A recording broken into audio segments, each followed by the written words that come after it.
अस्सलामु अलैकुम वरहमतुल्लाहि वबरकातुहू। मैं हाफिज़ मंज़र अब तमाम साथियों का इस्तकबाल करता हूँ, खैर मकदम करता हूँ अपने ही YouTube channel MS online classes पर। दोस्तों, जैसा कि आप सबको मालूम है कि नन हिंदी क्लास 8 का जो है चैप्टर 1 का जो है तू जिंदा है तो कविता का लेखक परिचय को पढ़ चुके थे, यानी मुकम्मल तशरीह हम लोग व्याख्या कर चुके थे। तो आज हम लोग यानी चैप्टर 1 का ही तू जिंदा है तो कविता का ऑब्जेक्टिव जो है हम लोग पढ़ने वाले हैं। ऑब्जेक्टिव प्लस सब्जेक्टिव यानी दोनों हम लोग वीडियोस में जो है कवर करेंगे, है ना। चलिए, तो फिर शुरू करते हैं हम लोग। सबसे जो आपका पहला प्रश्न है, कह रहा है कि है तो तू जिंदा है तो देश देश कविता के कवि कौन है। यानी तू जिंदा है तो कविता का रचनाकार कौन है वही पूछ रहा है। देश देश कविता के कवि कौन है, लेखक कौन है वो पूछ रहा है। आइए, आपका ऑप्शन ए में है बिहारी, आपका बी में है शंकर शैलेंद्र, आपका सी में है कबीर दास और आपका डी में है मोहम्मद अकबाल। तो आप पढ़ चुके थे कि तू जिंदा है तो कविता का जो लेखक है, रचना है, रचनाकार है तो कौन है, शंकर शैलेंद्र है। तो आपका ऑप्शन बी जो है आपका सही और राइट आंसर है, ऑप्शन बी शंकर शैलेंद्र, है ना। चलिए, ये आपका सवाल दूसरा कह रहा है प्रश्न कि तू जिंदा है तो देश देश शीर्षक पाठ गद्य की कौन सी विधा है ना। क्या कह रहा है, तू जिंदा है तो देश देश शीर्षक पाठ, है ना, गद्य की कौन सी विधा है, इसका सिन्फ क्या है, जो उर्दू में पूछता है या हिंदी में पूछ लिया विधा क्या है। क्या है तू जिंदा है तो क्या कहानी है, कविता है, क्या है वो पूछा है ना। तो हम लोग पढ़ चुके थे, आपका ऑप्शन ए में है कविता, आपका बी में है कहानी, आपका सी में है रेखा चित्र या फिर आपका डी में है डायरी। तो इसका विधा क्या है, तो जिंदा है तो का विधा क्या है, तो हम लोग पढ़ चुके थे। तो जिंदा है तो ये एक कविता है, इसका विधा जो है कविता है। तो आपका ऑप्शन ए जो है सही और राइट आंसर है। तो जिंदा है तो कविता है ना। चलिए, आपका सवाल प्रश्न आपका तीसरा कह रहा है कि तू जिंदा है तो देश देश कविता से कवि ने हमें क्या संदेश दिया है, क्या पैगाम दिया है, क्या मैसेज दिया है। क्या कह रहा है, तू जिंदा है तो कविता जो है कवि ने हमें क्या संदेश दिया है, क्या मोटिवेशन दिया है। आइए पढ़ के देखते हैं। आपका ऑप्शन ए में है कठिनाइयों को भूल कर लक्ष्य की प्राप्ति करनी चाहिए, या फिर आपका ऑप्शन बी में है धन प्राप्त करना चाहिए, या फिर आपका सी में है बड़ा आदमी बनना चाहिए, या आपका डी में है संघर्ष नहीं करना चाहिए। तो हम लोग पढ़ चुके थे, तो जिंदा है तो कविता जो है यानी व्यक्ति को क्या करता है, मोटिवेशन देता है, पैगाम देता है, संदेश देता है क्या करने का, कठिनाइयों को भूल कर लक्ष्य की प्राप्ति करनी चाहिए। या आपका ऑप्शन ए जो है आपका सही और राइट आंसर है ना। कठिनाइयों को भूल कर लक्ष्य की प्राप्ति करनी चाहिए, है ना। आपका ऑप्शन ए जो है सही और राइट आंसर है ना। चलिए आगे देखते हैं। आपका सवाल चौथा कह रहा है कि तू जिंदा है तो देश देश कविता में जीवन का कौन सा दृश्य प्रस्तुत है ना। तो जिंदा है तो देश देश जो है कविता में जीवन का कौन सा दृश्य जो है प्रस्तुत है। तो आपको पता होगा, हम पढ़ चुके थे कि आपका ऑप्शन ए में है गहरे जीवन राग का, आपका बी में है उत्साह का, आपका सी में है गहरे जीवन राग एवं उत्साह का, आपका डी में है इनमें से कोई नहीं। तो जिंदा है तो देश देश कविता में जीवन का कौन सा दृश्य प्रस्तुत है। तो हम लोग पढ़ चुके थे गहरे जीवन राग एवं उत्साह का, जिसका ऑप्शन सी सही और राइट आंसर है, गहरे जीवन राग एवं उत्साह का, है ना। क्या, गहरे जीवन राग एवं उत्साह जो आपका सही और राइट आंसर है ना। चलिए,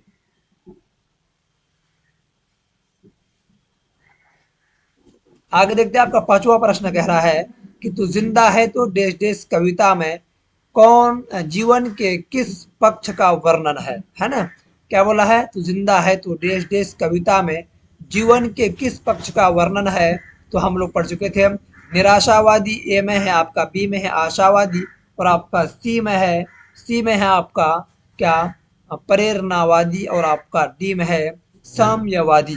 तो आपका जो सही और आपका जो राइट आंसर है क्या है आपका आशावादी। तो जिंदा है तो देश देश कविता में जीवन के किस पक्ष का वर्णन है, तो हम बोलेंगे आशावादी का वर्णन है, जो आपका ऑप्शन बी सही और राइट आंसर है।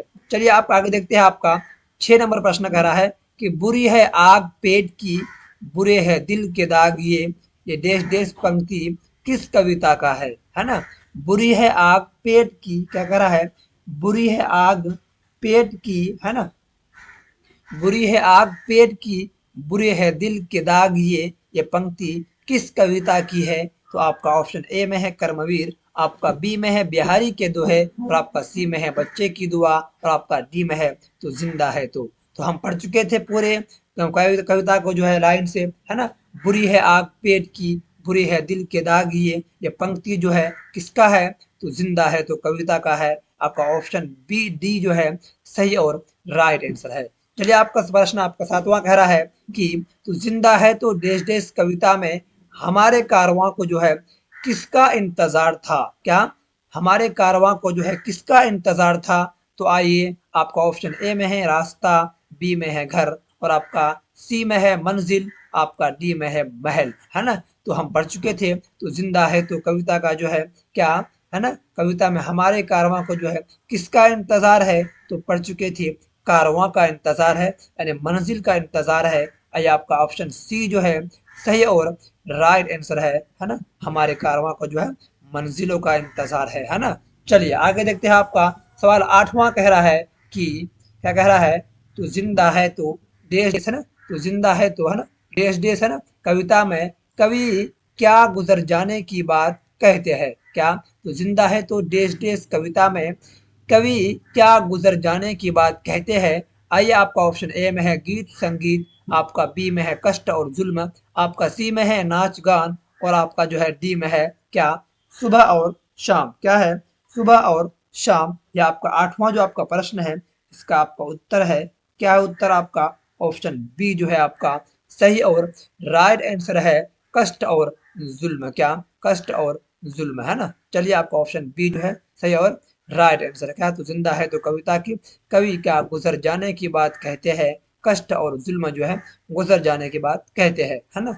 चलिए आपका आठवां प्रश्न जो उत्तर है आपका ऑप्शन बी जो है आपका सही और राइट आंसर है ना। चलिए यह आपका नौवां प्रश्न कह रहा है कवि क्या, कवि मनुष्य को कैसा जीवन जीने का जो है प्रेरणा देता है, सलाह देता है, एडवाइस देता है। आइए आपका ऑप्शन ए में हौसला और उत्साहपूर्ण, आपका बी में है अतीत को याद कर, या फिर आपका मौत से डर कर, या आपका डी में है समय का सदुपयोग कर, है ना।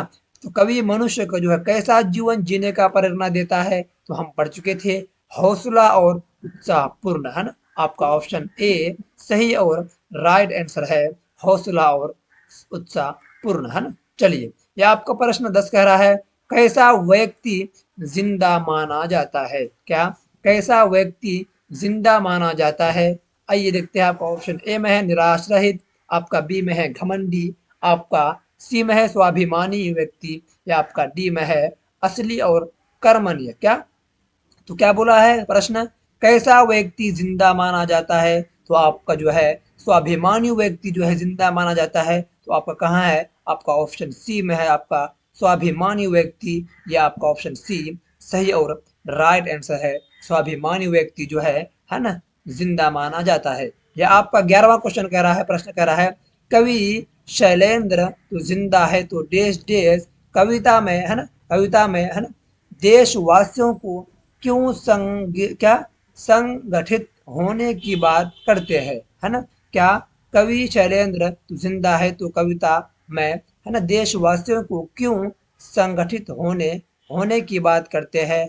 आइए ऑप्शन ए में है आपका आज़ादी प्राप्ति के लिए, बी में है जुलूस निकालने के लिए, आपका सी में है धरती को स्वर्ग जैसा सुंदर बनाने के लिए, आपका डी में है इनमें से कोई नहीं। तो हम पढ़ चुके थे कवि शैलेंद्र जो है तो जिंदा है तो देश देश कविता में जो है देशवासियों को क्या संगठित होने की बात करते हैं, तो आज़ादी प्राप्ति के लिए। जो आपका ऑप्शन जो है आपका क्या, ए जो है आपका सही और राइट आंसर है, आज़ादी प्राप्ति के लिए आपका सही और राइट आंसर है। चलिए आगे देखते हैं आपका सवाल 12वां कह रहा है कि विनाश क्या, विनाश के बाद होता है, विनाश के बाद जो है क्या होता है, क्या क्या होता है। तो आपका ऑप्शन ए में है क्या नव निर्माण होता है, आपका बी में है क्या विध्वंस होता है, या फिर सी में है केवल हाँ अवशेष बचते हैं, या फिर ऑप्शन क्या डी में है आपका सभी सुखी हो जाते हैं।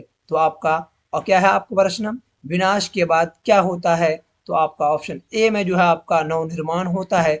यही आपका जो है सही और राइट आंसर है, नवनिर्माण होता है। आइए आपका और प्रश्न 13वां कह रहा है कि स्वराज्य का अर्थ क्या होता है? स्वराज्य का जो है अर्थ क्या होता है? आइए हम पढ़ चुके थे, इसका माने होता है अपना राज्य। आइए देखते हैं कहाँ है। आपका ऑप्शन ए में है राज्य, आपका बी में है आज़ादी और आपका सी में है परतंत्र, आपका जो है डी में है अपना राज्य। तो स्वराज्य का अर्थ क्या होता है? स्वराज्य यानी खुद का, स्वयं स्व यानी खुद, है ना, खुद का क्या स्वराज्य का अर्थ क्या होता है? अपना राज्य। आपका ऑप्शन डी सही और राइट आंसर है। आगे देखते हैं आपका सवाल, प्रश्न आपका 14 कह रहा है, कमल की कोमल डंठली को क्या कहते हैं? कमल की कोमल डंठली को क्या कहते हैं? आइए आपका ऑप्शन ए में है मृणाल, आपका बी में है मराल, आपका सी में है तमाल और आपका डी में है फुनगी, क्या फुनगी। तो क्या है कमल की कोमल डंठली को क्या कहते हैं, हम लोग पढ़ चुके थे। आपका ऑप्शन ए जो है आपका मृणाल सही और राइट आंसर है। 14 का जो है ऑप्शन, है ना, आपका ए जो है आपका सही और राइट आंसर है मृणाल, है ना। कमल की कोमल डंठली को हम लोग क्या कहते हैं? मृणाल कहते हैं।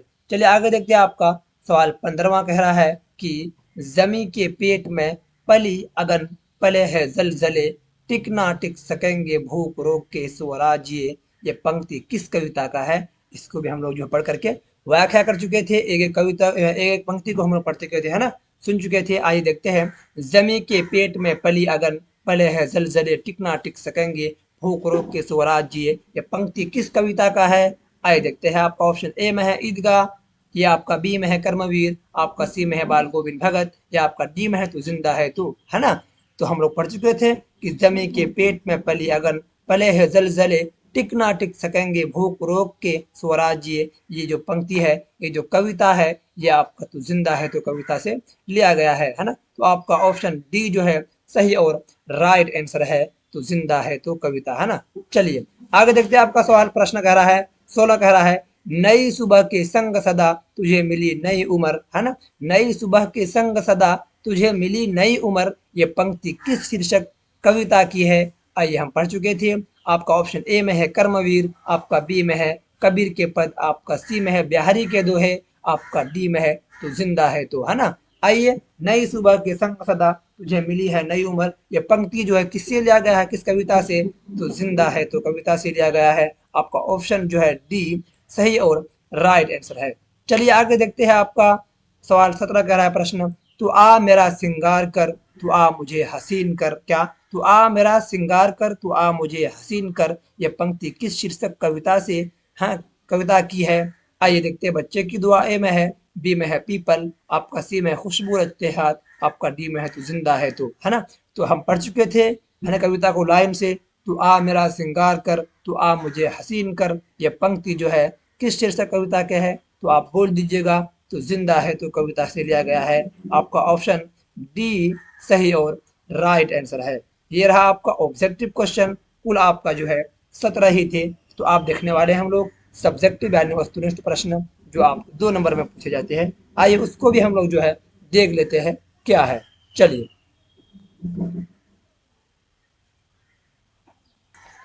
चलिए, ये रहा आपका चैप्टर 1 का है तो जिंदा है तो कविता, कवि शैलेंद्र। ये रहा आपका, है ना, क्या है आपका वस्तुनिष्ठ प्रश्न, यानी 2 नंबर का जो है प्रश्न, है ना। आइए देखते हैं क्या है आपका प्रश्न। कह रहा है, क्या कह रहा है प्रश्न, कि कवि ने मनुष्य को, देखिए ये आपको याद करना है क्योंकि इसके क्वेश्चन तो नहीं है आपका बुक में, लेकिन मैं आपके लिए लेके आ गया हूँ 5-6 क्वेश्चन, क्योंकि ये पूछ लेते हैं, है ना, एग्जाम में पूछते हैं, इसलिए मैं आपके लिए ये लेकर के आया हूँ। आपके बुक में जो है नहीं है, बट मैं लेकर के आ गया हूँ, है ना, ताकि यहाँ से आपको भी पूछ ले तो आप उसको जो है उत्तर दे सके, है ना। चलिए, क्या है आपका प्रश्न पहला वाला, कवि ने मनुष्य को क्या प्रेरणा दी है ना। कवि ने मनुष्य को क्या प्रेरणा दिया है, क्या सीख दी है, क्या मोटिवेशन दी है? आइए देखते हैं। उत्तर में है आपका, देखिए कवि, हाँ, कविता के माध्यम से कवि ने मनुष्य को क्या, कवि मानव को जीवन में सारे दुखों को त्याग कर सुखमय जीवन के लिए प्रेरित करता है। देखिए एक ही लाइन का है, कोई बड़ी भी नहीं है, शॉर्ट क्वेश्चन है, इसको आप याद कर लीजिएगा। कवि ने मनुष्य को क्या प्रेरणा दी है, तो क्या बोलिएगा, कविता के माध्यम से कवि मानव को जीवन में सारे दुखों को त्याग कर यानी छोड़कर तौबा कर सुखमय जीवन के लिए प्रेरित करता है ना। चलिए आपका प्रश्न 2 कह रहा है, जब मनुष्य को हाय लगती है, बद्दुआ लगती है, तब तब वह क्या करता है। हाय के माने क्या होता है, बद्दुआ होता है। जब मनुष्य को हाय लगती है तब वह क्या करता है, तो आइए आपका उत्तर है, मनुष्य हताश हो जाता है, यानी घबरा जाता है, दुख हो जाता है। हताश के माने क्या होता है, हताश होना, घबरा जाना, चौंक जाना। मनुष्य हताश हो जाता है, निराशा उसे चारों ओर से जो है मानो घेर लेती है। निराश होता है, हर वक्त जो है सोचता रहता है ना। चारों ओर से क्या करता है, मानो घेर लेती है ना। जब हाय लगती, बद्दुआ लगती है। कवि मनुष्य को जो है सभी परिस्थितियों में यानी हालातों में है ना, परिस्थितियों में एक समान रहने की सीख देते हैं। क्या कहा मनुष्य, अगर आपके अंदर आपके ऊपर जो है कितनी भी परेशानियां आ जाए, परिस्थितियां खराब हो जाए, तो आपको क्या है, निराश नहीं होना है, हताश नहीं होना है। तो कवि क्या कर रहा है, कवि मनुष्य को सभी परिस्थितियों में क्या कर रहा है, एक समान रहने की सीख देता है। अपने आप को है घबराना नहीं है, सब रखना है, ताकि आने वाले दिन में आपको जो है सफलता जरूर मिलेगी, है ना, जब तक आप सब्र करेंगे उसको, है ना। चलिए आगे देखते हैं, आपका प्रश्न 3 कह रहा है, कवि ने सबसे बड़ी और भयंकर आग किसे कहा है। देखिए कवि ने सबसे बड़ी भयंकर आग किसे कहा है। आइए आपका प्रश्न है, पेट की आग सबसे बड़ी और भयंकर होती है, क्योंकि भूख के बिना ही आदमी पूरी जिंदगी में काम करता है ना। पेट के लिए ही क्या करता है आदमी, इंसान क्या करता है, जीता है ना। पेट के लिए क्या करता है, कमाता है ना। उससे कुछ कर बैठता है, किसके लिए, सिर्फ और सिर्फ पेट की जो है आग बुझाने के लिए, यानी भूख को मिटाने के लिए, है ना।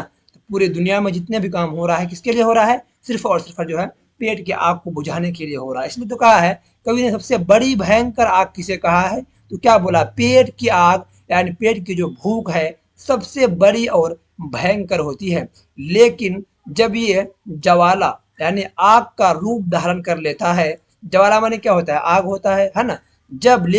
लेकिन जब ये ज्वाला का रूप धारण कर लेता है, बदल लेता है, तब दुराचारियों है ना, अत्याचारियों के महल क्या ध्वस्त कर देती है ना। यानी कुछ से कुछ कर देती है, जब उसका मूड जो है खराब हो जाता है ना, इसकी वजह से तो क्या कर देता है, उससे कुछ जो है कर बैठता है, अत्याचार कर बैठता है, जुल्म कर बैठता है ना, वे कर रहा है। कवि का देखिए, अब आगे क्या है आपका, कवि का कहने का तात्पर्य यह है कि भूख से पीड़ित लोग यानी गरीब लोग जो है, लोग जब एकजुट होकर अपनी अपनी आवाज बुलंद कर लेते हैं, तब शोषक वर्ग भी थर थर कांपने लगते हैं। क्या, थर थर कांपने लगते हैं। अगर कवि जो है किसी चीज को जो है ठान ले, तो क्या, वो अपने आप हार मान लेता है। बट आपको ये करना है, असल आपको ठानना होगा, तभी कुछ काम आपका हो पाएंगे ना। तो अपने आप को जो है ठान करके जो है दिल में है ना, कोई काम के लिए आगे बढ़ना है ना। चलिए और एक बार देखते क्या है, कवि ने सबसे बड़ी आग भयंकर है ना किसे कहा है, तो क्या बोलिएगा, पेट की आग सबसे बड़ी भयंकर होती है, लेकिन जब ये ज्वाला का रूप धारण कर लेती है, तब दुराचारियां अत्याचारियों के महल ध्वस्त कर देती है। कवि का कहने का तात्पर्य यह है, मतलब यह है कि भूख से पीड़ित लोग यानी गरीब लोग जब एकजुट होकर अपनी आवाज बुलंद कर लेते हैं, तब शोषक वर्ग भी क्या करने लगते हैं, थर थर कांपने लगते हैं। चलिए आपका प्रश्न आपका 4 कह रहा है कि सहनशीलता कब क्रांति का रूप धारण कर लेता है।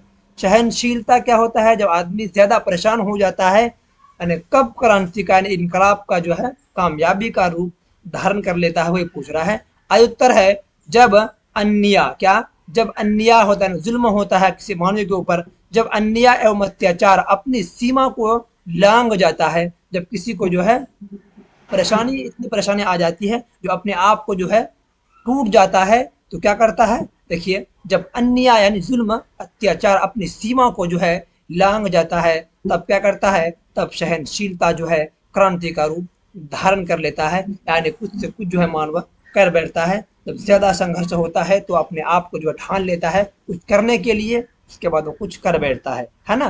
कह रहा है सहनशीलता कब क्रांति का रूप धारण कर लेती है तो क्या बोलिएगा, जब अन्याय एवं है ना अत्याचार अपनी सीमा को जो है लांघ जाता है, तब क्या करता है, तब सहनशीलता जो है क्रांति का रूप धारण कर लेता है ना, कर लेती है। आगे देखते हैं आपका प्रश्न पांचवा कह रहा है कि मनुष्य का जीवन सार्थक कब बनता है। देखिए मनुष्य का जीवन जो है, जिंदगी सार्थक यानी सक्सेस यानी कामयाबी है ना, कामयाब कब बनता है, आइए देखते हैं।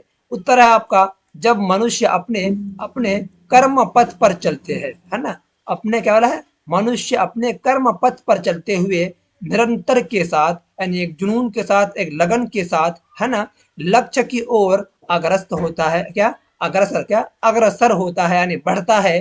तो विघ्न बाधाओं को या जितने भी परेशानियां आती है, बाधाओं को, रुकावटों को है ना पार करते हुए क्या करता है, सहायक के साथ है ना, साहस यानी बहादुर के साहस होने क्या होता है, बहादुरी होता है। साहस के साथ, जो बहादुरी के साथ अपने सभी कर्तव्य यानी फर्जों का पालन करता है, तभी मनुष्य जो है, मनुष्य का जीवन क्या होता है, सार्थक बन जाता है। देखिए क्या करा मनुष्य, प्रश्न करा पांचवा कि मनुष्य जीवन, मनुष्य का जीवन जिंदगी सार्थक यानी सक्सेस कामयाब कब बनता है। तो क्या बोला, जब मनुष्य अपने कर्म पथ पर चलते हैं, अच्छे रास्ते पर चलते हैं, है ना, चलते हुए निरंतरता के साथ यानी लगन के साथ, शौक के साथ जो है लक्ष्य की ओर अग्रसर होता है, बढ़ता है। तो विघ्न बाधाओं को पार कर, जितनी भी रुकावटें परेशानियां आती है, उसको पार करते हुए जो है साहस के साथ यानी बहादुरी के साथ अपने सभी कर्तव्य यानी फर्जों का पालन करता है, तभी मनुष्य जो है, मनुष्य का जीवन क्या हो जाता है, सार्थक बन जाता है ना। चलिए ये थे आपका 5 प्रश्न, कुल 5 प्रश्न आपका बुक में तो आपका नहीं था, बट क्या किया हम जो है कविता के जो अंदर से जो है इसको है ना प्रश्न हम लाए 5, ताकि आपको पूछना ले, अगर पूछे तो आप जो है आराम से जो है उत्तर दे सकते हैं। चलिए ये आपका प्रश्न पूरा हुआ, आपका जो है चैप्टर 1 पूरा हुआ, किसलिए हिंदी भाग 3 का जो है ना। चलिए अब कह रहा है कि बिहार मैट्रिक है ना, बिहार मैट्रिक है ना, हिंदी के लिए उर्दू दिया हुआ है, गलती हो गया, हिंदी के लिए आज ही MS यूट्यूब चैनल से जुड़े है ना, और मुकम्मल नोट्स के लिए आज ही नीचे दिए गए नंबर पर राब्ता करें, संपर्क करें, है ना। अगर आपको नोट चाहिए, इसका PDF चाहिए, तो इस नंबर पर जो है आप कॉन्टेक्ट कर सकते हैं, है ना। तो आपको जो है PDF है ना आराम से जो है फ्री में दे दिया जाएगा, है ना। चलिए, अगर वीडियो पर पहली बार आया है तो चैनल को जो सब्सक्राइब कर बेल वाले आइकन को प्रेस कर नोटिफिकेशन को ऑन कर लो, ताकि आने वाली वीडियोस जो है आप तक सबसे पहले पहुंच सके। ठीक है, फिर वीडियोस को हम खत्म करते हैं। अस्सलाम वालेकुम व रहमतुल्लाहि व बरकातहू।